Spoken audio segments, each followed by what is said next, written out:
आगे बढ़ेंगे बात नेपाल की। 2 दिन की हिंसा के बाद पड़ोसी मुल्क नेपाल अब शांति की ओर लौट रहा है। माना जा रहा है नेपाल की पूर्व चीफ जस्टिस रह चुकी सुशीला कार्की आज देश की अंतरिम प्रधानमंत्री बन जाएंगी। ये बड़ी खबर है। कल आंदोलन से जुड़े 5000 जेन जी युवाओं ने वर्चुअल मीटिंग की और बताया जा रहा है कि उनके नाम पर सहमति बन गई है। सुशीला कार्की के नाम पर जेन जी सहमत हो गया है। काठमांडू के मेयर बलेन शाह ने भी सुशीला कार्की के नाम का समर्थन कर दिया है।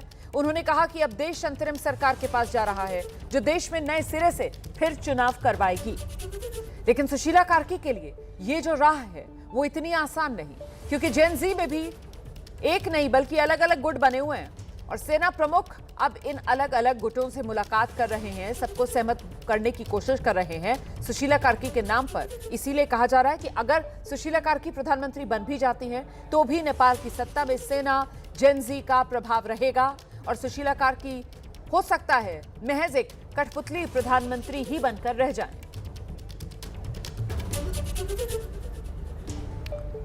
तो नेपाल की सियासत को लेकर जिस तरीके के कयास लग रहे हैं उसके पीछे की कुछ वजह हैं, वो वजह अब आपको समझाते हैं। इस वक्त नेपाल का एक तरीके से ये बड़ा सियासी अपडेट भी है, आपके सामने है।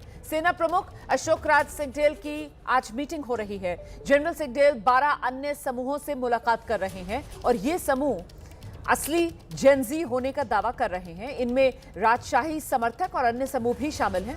इन समूह की तरफ से कुछ और नाम भी सामने आ रहे हैं, यानी जो जेन जी नेपाल में क्रांति के नाम पर आगे आया वो जेन जी अब आपसी खींचतान में भी फंसता दिख रहा है।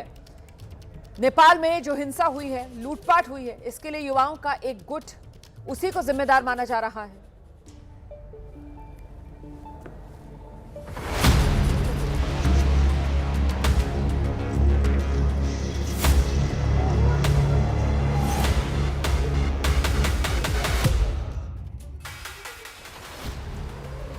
नेपाल की राजधानी का ये वो 5 स्टार होटल है जो विद्रोह के पहले काठमांडू की शान कहा जाता था।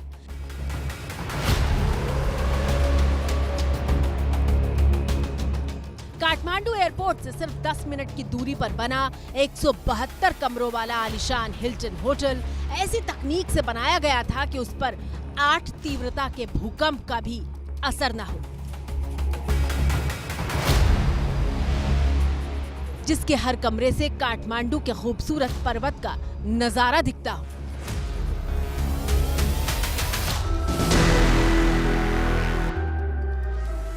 लेकिन आलीशान और भव्यता की मिसाल बना ये होटल मलबे का ढेर बन चुका है। कई रिपोर्ट्स में ऐसा दावा किया गया है कि प्रदर्शनकारियों ने काठमांडू के हिल्टन होटल को आग के हवाले इसलिए किया क्योंकि इसमें नेपाल के पूर्व प्रधानमंत्री शेर बहादुर देउबा के बेटे जयवीर देउबा के कथित निवेश करने की बात थी। हालांकि इसकी पुष्टि नहीं हो पाई है।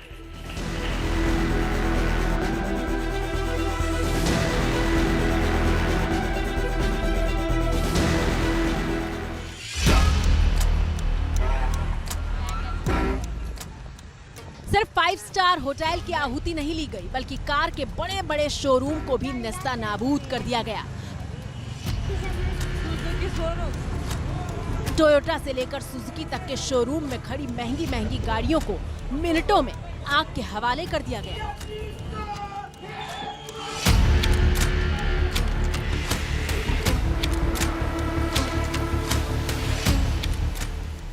एक तरफ नेपाल में ओरी सरकार के खिलाफ भड़का विद्रोह सत्ता को उखाड़ फेंकने पर आमादा दिखाई दे रहा था, जबकि दूसरी तरफ कुछ ऐसी तस्वीरें सामने आ रही थी।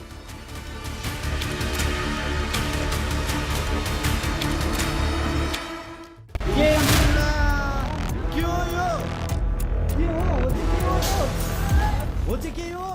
31 सेकंड के इस वीडियो में बेहद आलीशान घर के भीतर लूटपाट और तोड़फोड़ होती दिखाई दे रही है। दरअसल ये नेपाल के जाने माने बिजनेसमैन उपेंद्र महतो का घर है। उप प्रधानमंत्री को घर।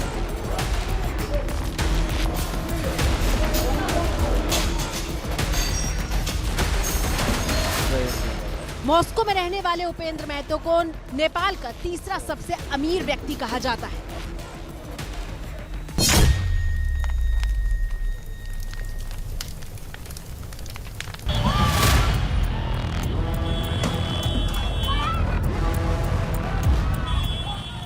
सिर्फ नेपाल के सबसे अमीर लोगों के घरों में नहीं हो रही थी, बल्कि विद्रोह की आग में आम लोग भी हाथ सेकते हुए दिखाई दे रहे थे।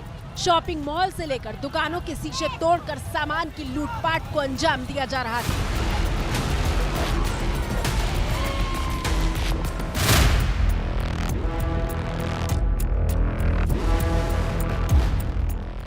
और ऐसा नहीं था कि सिर्फ नेपाल की राजधानी जल रही थी। नेपाल के अलग अलग कोनों में विद्रोह भड़का हुआ था और हर जगह सरकारी इमारतों और सरकारी पदों पर बैठे लोगों को ही निशाना बनाया जा रहा था।